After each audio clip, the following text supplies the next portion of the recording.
আলহামদুলিল্লাহ নাহমাদুহু ওয়া নাস্তাঈনুহু ওয়া নাস্তাগফিরুহ। আলহামদুলিল্লাহ, আমি ভালো আছি। আসরের নামাজ পড়লাম, আপনারা সবাই পড়েছেন। আজকে গুরুত্বপূর্ণ কিছু বিষয় নিয়ে আলাপ করব। বিষয়টা হলো অজুর ফরজ। অজু ও ইবাদত করার পূর্বে অজু করতে হবে।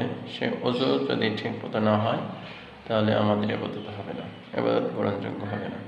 সে অজুর ভিতরে অজু করতে হলে অজুর ফরজ সমূহ 4টা আছে। এই সমস্ত 4টা ফরজ যদি সঠিকভাবে পূরণ না হয় তাহলে অজু হবে না, আর অজু না হলে কি হবে না, ইবাদত হবে না।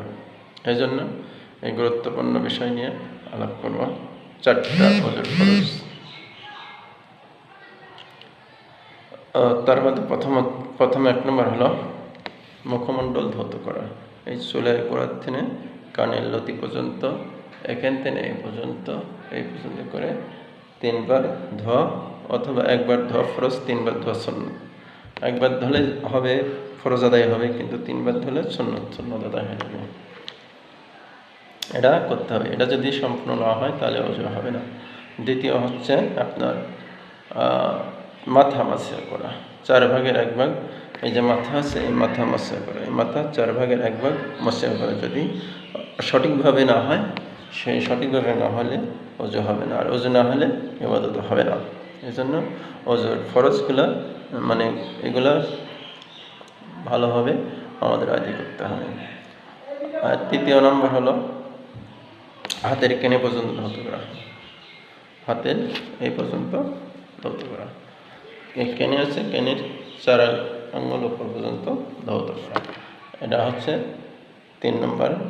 4 নম্বর পায়ের টাকনো। পায়ের যে টাকনো হচ্ছে এই টাকনোর উপর 4 আঙ্গুল পর্যন্ত ধৌত করা। এই 4টা জিনিস যদি গেলে আমরা সঠিকভাবে আদায় না করতে পারি তাহলে আমাদের অজু হবে না। আর অজু না হওয়ার কারণে আমরা যে কোনো ইবাদত করতে যাব, নামাজ আদায় করতে যাব, হবে না। আমরা সঠিকভাবে সঠিক নিয়মে এই অজুর 4টা ফরজ যেন আদায় করতে পারি।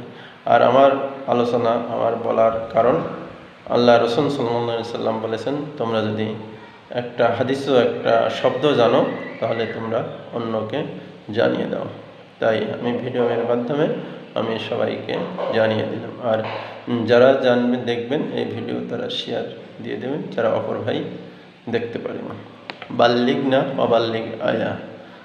তোমরা একটা আয়াতও যদি জানো, একটা হাদিসও যদি জানো, তাহলে তোমরা অপর ভাইকে পৌঁছায় দাও।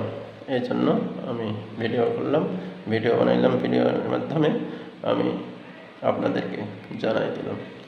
আর যে সমস্ত গুরুত্বপূর্ণ বিষয়, এই বিষয়ে আরও বিষয় আছে, এই বিষয় নিয়ে আমি অন্য ভিডিওতে আপনাদের কাছে আলোচনা করব। আসসালামু আলাইকুম ওয়া রাহমাতুল্লাহি ওয়া বারাকাতুহু।